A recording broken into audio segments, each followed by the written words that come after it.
بخاری و مسلم شریف کی ایک طویل حدیث، آقا کریم صلی اللہ علیہ وآلہ وسلم کے زمانے میں ایک عورت کا بچہ گم ہو گیا، اور وہ اس بچے کو تلاش کرنے کے لیے کبھی ادھر دوڑتی ہے کبھی ادھر دوڑتی ہے، بے تاب ہے اپنے بچے کے لیے اور پریشان تھی۔ بالآخر اس کا بچہ اس کو مل گیا۔ جب اس کا بچہ اس کو ملا تو وہ بڑا پیار کر رہی تھی، بڑے لاڈ کر رہی تھی، اس کو بوسے دے رہی تھی، بار بار سینے سے لگا رہی تھی۔ تو یہ سارا منظر نا آقا کریم صلی اللہ علیہ وآلہ وسلم کے اور صحابہ کے سامنے ہو رہا تھا۔ تو حضور صلی اللہ علیہ وآلہ وسلم نے ارشاد فرمایا کہ صحابہ، یہ عورت اپنے بچے کو آگ میں پھینک سکتی ہے؟ عرض کی یا رسول اللہ، یہ تو ممکن ہی نہیں، ہر کوشش کرے گی کہ وہ اس کو آگ میں نہ جانے دے، تو یہ کبھی نہیں ہو سکتا ہے کہ ایک ماں اپنے بچے کو آگ میں پھینکے۔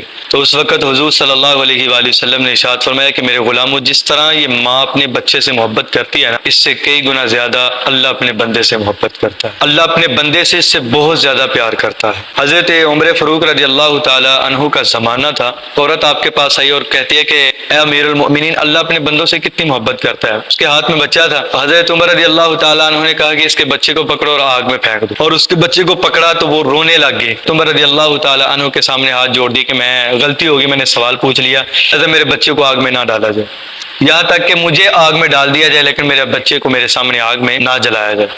تو یہ اس کی آہ و بکا اور اس کی پریشانی اور اس کا تڑپنا، بار بار حضرت عمر فاروق رضی اللہ تعالیٰ عنہ کے سامنے یہ کہنا کہ مجھے اس سوال کی معافی چاہیے، میں دوبارہ یہ سوال کبھی نہیں پوچھوں گی، لہذا میرا بچہ مجھے واپس کر دیا۔ تو جب اس کا بچہ اس کو دیا تو وہ اپنے بچے کو سینے سے لگا کر پیار کرنا شروع کر دیتے۔ تو حضرت عمر فاروق رضی اللہ تعالیٰ عنہ نے کہا کہ میں کون ہوتا ہوں اس کو چلانے والا، تیرے بچے کو آگ میں پھینکنے والا، بس تمہیں بتانا یہ تھا، تم جس طرح اپنے بچے سے محبت کرتی ہو نا اور اس کو آگ میں جانا پسند نہیں کرتی، خود آگ میں جانا پسند کرتی ہو لیکن اس کو جانا برداشت نہیں کرتی، تو اللہ اس سے کئی گنا زیادہ اپنے بندوں سے محبت کرتا ہے۔ اللہ نے دوزخ ضرور بنائی ہے لیکن وہ یہ نہیں چاہتا کہ میرے بندے اس میں جائیں۔ بندوں کو بنا کر، با اختیار بنا کر، پھر نبیوں کا سلسلہ جاری کیا بندوں کی ہدایت کے لیے، پھر کتابوں کو نازل کیا، قرآن مجید کو تا قیامت تک اس کی حفاظت اپنے ذمہ کرم پہ لی اور اس کو نازل کیا اور اس کو قیامت تک باقی رکھا لوگوں کی ہدایت کے لیے، اور پھر اپنی قدرت کے نظارے لوگوں کو دکھائے کہ میرے قریب آ جاؤ، اللہ کی طرف مائل ہو جاؤ، طرح طرح کی نعمتیں، طرح طرح کی رحمتوں کے نظارے کہ کیسے اللہ بندوں کو شفا دے رہا ہے، مصیبت سے پھنسوں کو نکالا جا رہا ہے، موت کے منہ سے کیسے وہ بندے کو کھینچ کے واپس لے آتا ہے۔ یہ ساری نشانیاں اس لیے دکھائی جاتی ہیں بندوں کو کہ وہ اللہ کے قریب ہو جائے۔ بندے دور بھاگتے ہیں، اللہ بندوں سے بڑی محبت کرتا ہے۔ حضور صلی اللہ علیہ وآلہ وسلم ارشاد فرماتے ہیں نا، بندہ ساری زندگی گناہ کرتا ہے لیکن ایک بار وہ اللہ کی بارگاہ میں آ جائے نا اور اللہ رب العزت کی بارگاہ میں معافی مانگ کہے کہ مالک میں نادم ہوں، تو اللہ ساری زندگی کے گناہوں کو نہیں دیکھتا، اس کا آنا دیکھ کر اس کے سارے گناہوں کو معاف کر دیتا۔ وہ ایک واقعہ بیان کیا جاتا ہے نا کہ ایک چور نے کسی کے گھر سے چوری کی اور چوری کر کے وہ گٹھڑی باندھ کے بھاگا تو پیچھے گھر والے لگ گئے، اندھیرا تھا اور مسجد کی دیواریں چھوٹی تھی اور اس نے جو گٹھڑی اٹھائی تھی اندھیرے میں پھینکی اور مسجد کے اندر چھلانگ لگا کر فوراً جا کر جو ہے وہ نماز کی نیت کر کے کھڑا ہو جاتا ہے۔ اب پیچھے جو گھر والے لگے تھے ان کی نظر پڑی، جا ایک کہنے لگا کہ وہی چور ہے، تو کہنے لگے نہیں یار یہ تو اللہ کا بندہ ہے، یہ تو نماز تہجد پڑھنے کے لیے آیا ہوگا۔ وہ چور آگے چلا گیا، وہ گزر گئے تو یہ حیران ہو گیا۔ اللہ اکبر، بزرگ فرمایا کرتے ہیں کہ بندہ بے ذوق نہ ہو، بے عمل اگرچہ ہو جائے لیکن بے حیا نہ ہو۔ تو بندہ وہ بے ذوق نہیں تھا، وہ جو چور تھا وہ بندہ با ذوق تھا۔ اس نے یہ منظر دیکھا اور اس نے یہ جو ہے وہ اللہ کی کرم نوازی دیکھی تو وہ اللہ کے سامنے گر جاتا ہے اور کہتا ہے کہ مالک بغیر وضو کے میں تیرے سامنے آ کر کھڑا ہو گیا اور جھوٹ موٹ کا کھڑا ہوا ہوں، سچی بھی نہیں آیا، اور تو پھر بھی اتنا کرم فرماتا ہے اور اتنا ابو پہ پردہ ڈال دیتا ہے، تو اگر سچ مچ تیری بارگاہ میں آیا جائے اور سچ مچ تیری عبادت کی جائے اور تیرے سامنے آ کر جھکا جائے تو پھر تو کتنا نوازے گا، پھر تو کتنی کرم نوازیاں کرے گا۔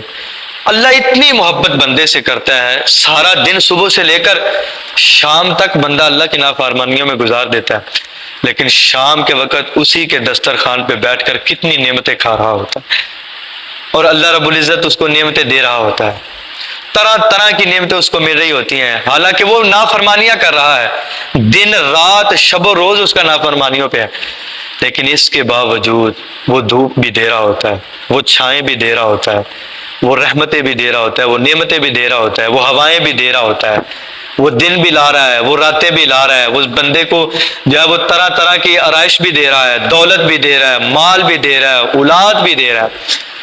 کتنی محبت کرتا ہے اللہ اپنے بندوں سے. اللہ فرماتا ہے میں نہیں چاہتا کہ تم دوزخ میں جاؤ، یہ تمہاری کرتوتیں تمہیں دوزخ میں لے کر جائیں گے اور تم خود دوزخ میں جاؤ گے اور تم خود عذاب پسند کر رہے ہو. وگرنہ اللہ نے جو رستے بندے کو دیے ہیں اور اللہ نے جو آسانیاں بندوں کے لیے دی ہیں، اور اللہ کی محبت یہ ہے کہ ساری زندگی یار بندہ 50 سال تک بندہ گناہ کرے اور پھر ایک بار رب کی بارگاہ میں آئے، اللہ کہتا ہے 50 سال نہیں دیکھوں گا اس کا آنا دیکھ.